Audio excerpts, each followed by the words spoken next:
Nous sommes aujourd'hui ici au Palais de Bozar où s'ouvre le forum européen sur la culture. Ce sera durant 3 jours. Des spécialistes venus de plusieurs pays européens vont plancher sur les prochaines années de la culture en Europe.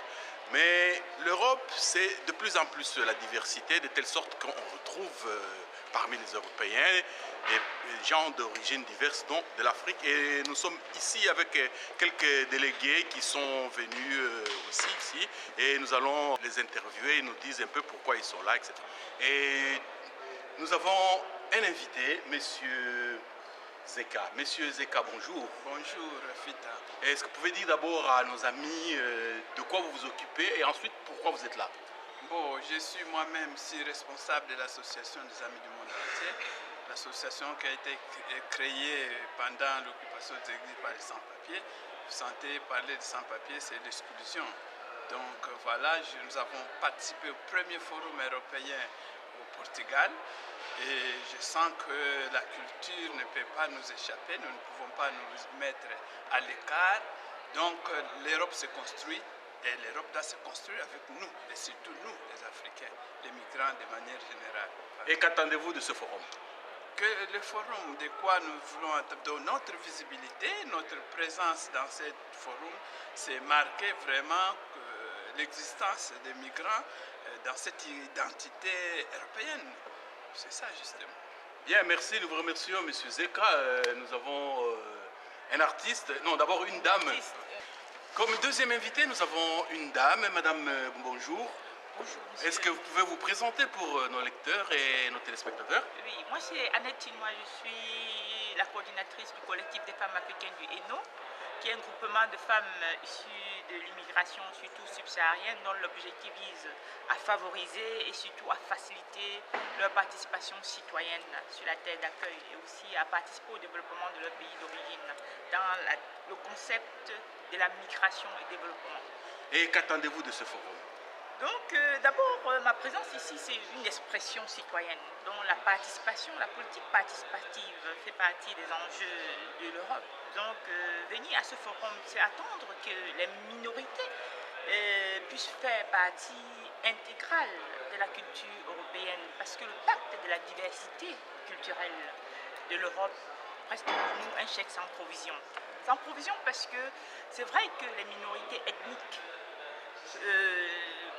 l'Europe facilite la participation culturelle des minorités ethniques, mais comment, avec quels moyens, ça, je m'interroge. C'est pour ça que je suis là aujourd'hui. Pour que, comme disait la commissaire ce matin, elle nous interpellait, nous les participants, les créateurs artistiques, à mobiliser et sensibiliser nos responsables politiques au niveau régional à financer la culture. Et je suis ici en tant que promotrice culturelle d'un événement, le Festival Africulture, qui entre en 2014 à sa 6e édition. Et voilà, on vient interpeller l'Europe par rapport à ces festivals qui souffrent de manque de ressources. Oui, vous avez suivi avec moi qu'il y a un budget d'1,5 milliard pour les 7 ans à venir, pour la culture. Oui, mais comme on sait partout, la culture c'est un rapport de force. C'est pas moi qui le dis, c'est Fanon qui le dit. Donc, la culture africaine a du mal à s'impliquer vraiment réellement, parce qu'on parle beaucoup de la théorie. Dans la théorie, on parle de l'implication des minorités, mais dans la mise en œuvre, on ne voit rien venir. Donc, c'est pour ça que je suis là, porté par ce projet, le Festival Africulture, parce que nous voulons aussi qu'en 2014, ce projet soit un projet européen, parce qu'il a été financé par le ministère de la Coopération en 2013, et nous espérons que l'Europe pourra financer ce projet en 2014. Nous vous remercions beaucoup, madame. Merci. Et nous avons un grand artiste que vous avez vu lors de certains de nos reportages, et c'est Monsieur Alberto Zolana. Monsieur Alberto Zolana, bonjour. Bonjour. Qu'est-ce qui vous a poussé à venir participer à ce forum de la culture, ce forum européen de la culture? Comme vous venez de souligner, je suis un artiste peintre. Je suis sous les drapeaux belges. J'ai quand même toute une communauté, tout un pays, toute une nation qui se repose vers moi. Et moi, je dois tenir le flambeau de cette victoire. Et la culture, d'abord, dans un sens propre, c'est l'axe majeur du développement. et le poumon d'un peuple. Quand on a d'un peuple qui veut vraiment progresser dans un sens beaucoup plus précis. Je pouvais dire simplement, sans la culture, on est nul. Bien, merci M. Arbès Touzonala. Nous allons suivre les travaux et nous donnerons les conclusions pour nos lecteurs et nos différents téléspectateurs. Merci. Merci beaucoup. Et tout dernier intervenant, M. Moubiala, vous vous retrouvez à ce forum. Pourquoi? Je me retrouve à ce forum parce que je crois réellement en la culture et en la diversité culturelle. Je pense que rien ne pourra être fait dans ce monde et dans ce continent sans la diversité, parce que je crois que la diversité, elle enrichit les différents membres de la société qui en bénéficient. Donc nous croyons réellement que toutes les minorités, toutes les composantes de la société européenne ont leur place dans l'Europe. Donc il nous faut être présents, nous aussi les subsahariens. Ça a quelque chose à nous apporter. Nous avons toujours dit que l'Europe nous avait apporté beaucoup. Il est temps que nous apportions aussi notre part de diversité à l'Europe. C'est très important. Merci. Bien, merci.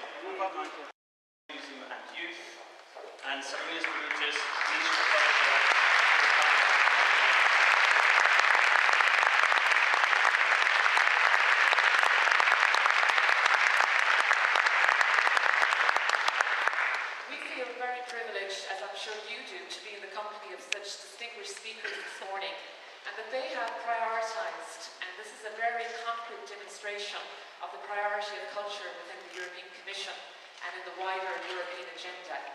It is our great privilege today to introduce President José Manuel Barroso. He's a very competent and obviously truly international politician who needs no introduction.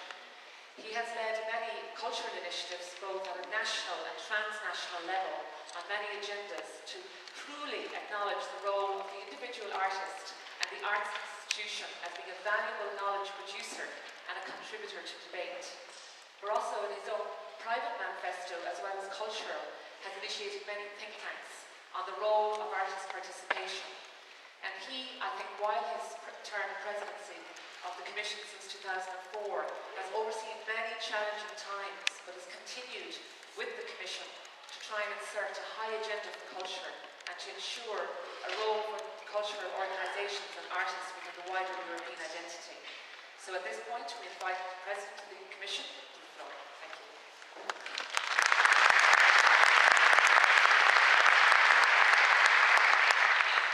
Mr. Minister, dear Andrula, ladies and gentlemen, dear friends. First of all, let me thank Andrula Vassiliou and her team for organizing this third edition of the European Cultural Forum. And it is always a pleasure for me to be here at the Bozar Art Center. The Bozar Art Center is now a very important hub of European culture. Last show here was precisely the War Requiem of Benjamin Britten. It reminds us precisely also what Europe is about, the need to put an end to wars in Europe. And I'm happy to see today so many of you and diverse stakeholders to discuss the crucial role of culture in contributing to key European objectives. As Europe is going through tough times, we know all too well how high the stakes are. This is about the future of our shared destiny. It is about defense of our values and also our interests in an increasingly interconnected and competitive world. In other words, what is at stake is nothing less than our capacity to embrace the challenges of an ever-changing world while upholding the great culture of Europe that should always be with us. This is about a better life for all our citizens. The reality is that the European Union happens not only through economic and political bonds, but most importantly, through people-to-people connections and through a fruitful blending of our cultural diversity. Culture is and always has been the cement that binds Europe together. It is an essential part of the very foundations of our European project and must remain firmly entrenched in our ideals if we are to succeed in achieving a more united, a stronger and open Europe. Ladies and gentlemen, dear friends, Our European culture is a platform for dialogue among people with different socio-economic, ethnic backgrounds to build communities and overcome prejudices. Evidence shows that cultural participation supports resilience and social cohesion, and thus is essential to revitalize our societies. Culture is also a tool of diplomacy. It is about connecting with people all over the world. It is about universal values and inspirations. Indeed, Europe's global influence also lies in our cultural openness to other societies, our openness to the world, and indeed, we can today speak, and many people speak about European soft power as a pole of attraction based to a large extent in our languages, in our cultures, in our history. Let's also not forget that culture is a key economic tool. I say that with prudence, because as you know, I'm one of those that believes that culture is a goal, an end in itself, in the sense that culture is a way of people, I mean, not abstract people, I mean every man, every woman, every child, a way of self-fulfillment of the process. That's why I sometimes resist to make economic associations with culture, because it would be a mistake to consider culture just a means to achieve economic growth. But there is, and I think we should, namely, in these times of crisis, highlight the importance of the economic dimension, because it is indeed an important sector of our economy, culture. The culture and creative sectors already contribute significantly to Europe's economy. They have the potential of contributing even more. The culture and creative industries account for up to 4.5% of the European gross domestic product, and for more than 8 million jobs, which have been resisting the financial crisis better than other sectors of our economies. I know that just today, after this initial panel, you are going to discuss precisely this issue, how to measure the value of culture. Avoiding any kind of a pragmatist or instrumentalist approach, I think it's very important indeed to explain to stakeholders all over Europe what can be the effective contribution of culture to growth, to employment, but also to other important goals in our societies in terms of cohesion, in terms of avoiding prejudices, and about some of the most important societal challenges we face in our society. And creative sectors play indeed a crucial role for the sustainable development and social cohesion of our regions and cities. Culture is a driver for urban and regional regeneration. European capitals of culture, for instance, have repeatedly shown what a city and its surrounding territory can achieve in terms of growth and jobs by embedding culture and arts in their long-term development strategies. And we want to encourage all levels of policy governance at local, regional, national and European level to develop integrated strategies in support of the culture and creative sectors. I think this is one of the most promising areas we have today, precisely when I meet the Committee of Regions, when I meet leaders at the regional or local level all over Europe, I see that now they are giving a much higher priority to the programs of culture. And this is important, namely now that we are going to start a new financial period, a new program in terms of the 7-year budget, where, of course, many of the goals that we are trying to achieve can be achieved through our specific programs for culture, but others can be also achieved by the instruments we develop in our cohesion policy at regional and local level. I have paid and I'm paying a very special attention to culture inside the European Commission, specifically to our cultural and media programs, which will be integrated in a new Creative Europe program for 2014 until 2020. The Commission, as you know, has proposed a budget for the new Creative Europe program of 1 billion euros. The agreed budget stands at 1.46 billion, which represents 9% increase of the current funding levels. So I think it is important to note that in what was, as you know, a very difficult negotiation, we achieved, and I want once again to thank and Vasily, the commissioner responsible for her contribution, we were able to achieve, also thanks to the support of the European Parliament, an important increase of the budget that could, in fact, as other parts of the budget, face some cuts. Not only was not cut, we had some increase of 9%. Our aim is to help artists, cultural professionals, cultural organizations so that they can work across borders and ensure that their works reach as many people as possible. Creative Europe will also contribute to improving access to finance through the creation of a new loan guarantee facility. Indeed, spending on culture is not a luxury, but a sound investment, and not only for the distant future. Culture is not a nice to have, but a need to have.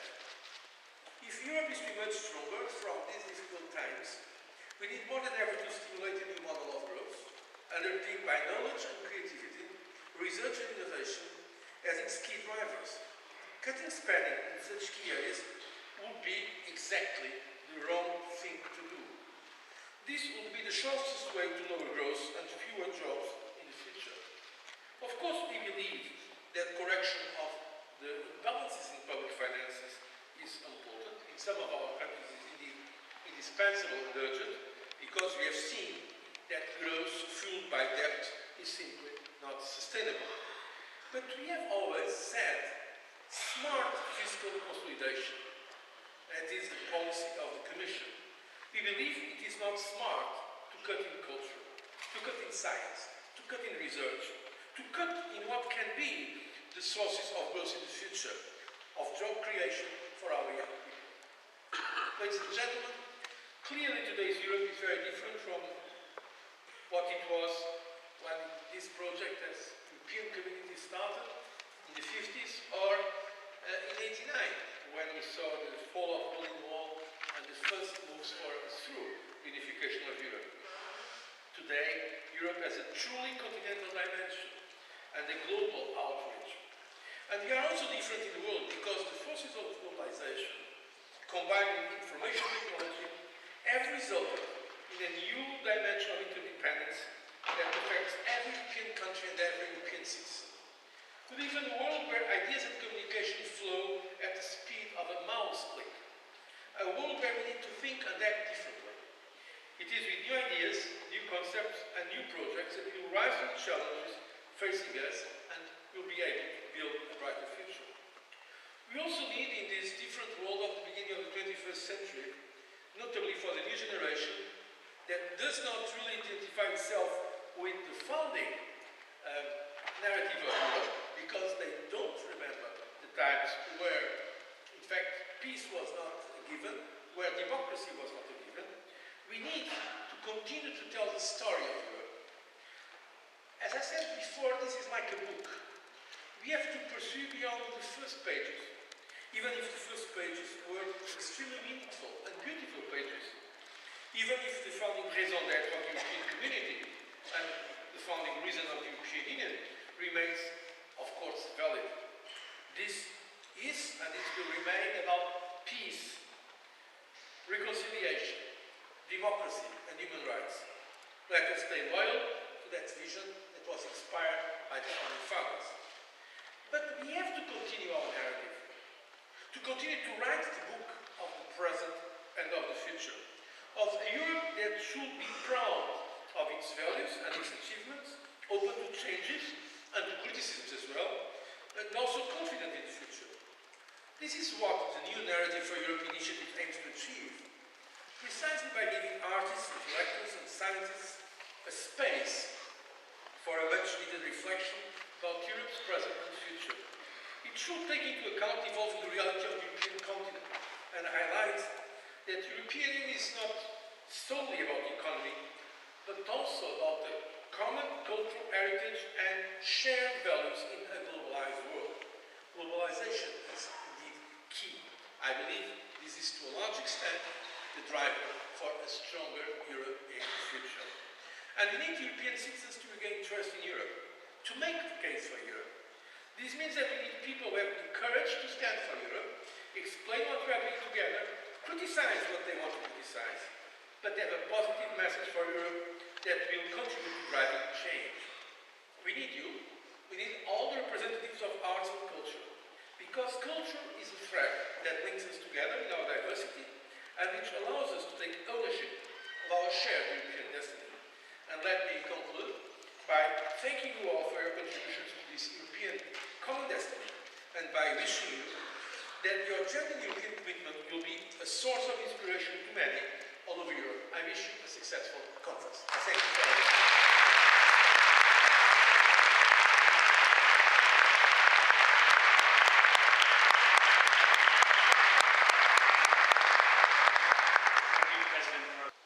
In the last years, we have worked together to set out a strategic vision to ensure adequate funding and to continue evolving a regulatory environment favoring creativity and innovation. Our dialogue and cooperation has brought fruit. For the first time, we have a comprehensive strategy for the cultural and creative sectors with the communication we adopted last year. At the end of 2012, when I became a Minister of Culture, I started to ask, what should we do to upgrade the status of culture in policy making? How can we establish the understanding that culture and creativity nowadays is not only something nice to have?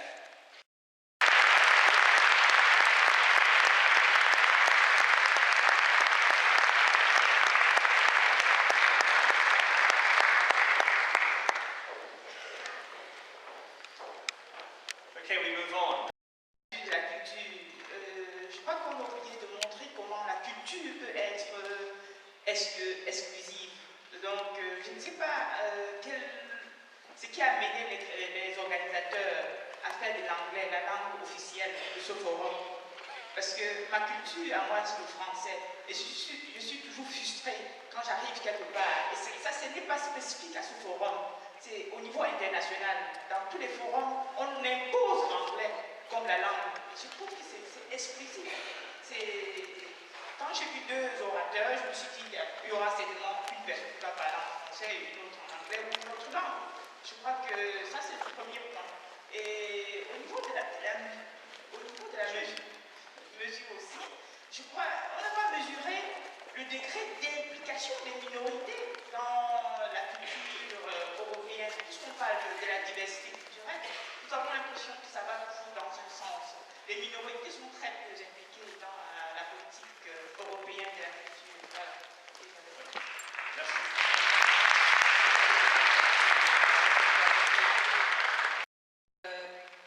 Commentaire. En fait, moi je suis italienne, figurez-vous, donc j'aurais bien aimé parler en italien, même en vénitien, parce que je suis de Venise, on a même un autre dialecte, mais on essaye de faire avec. Donc, je suis tout à fait d'accord avec vous sur l'importance de mesurer la diversité culturelle à travers les différentes ethnies présentes sur les territoires, un territoire national, régional, etc.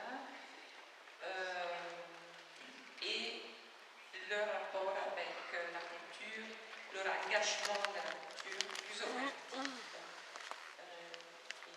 Dans notre recherche, on essaye aussi d'aller dans cette direction.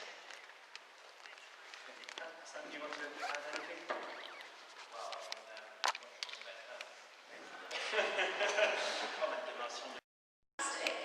if you go to a museum and you see an artifact that you really adore, but you're not allowed to touch it, obviously, for obvious reasons. And kids find this really difficult, don't they? Yes. You can answer me if I ask you a question, otherwise it's really hard. Okay, kids can't touch things when walking around museums. We can't touch things. I love, sometimes it's just, especially I'm a musician, and I'm walking around museums and I see antique instruments. I want to pick them up and see what they sound like. Not possible. So, Nicolaus was fascinated by the idea of compiling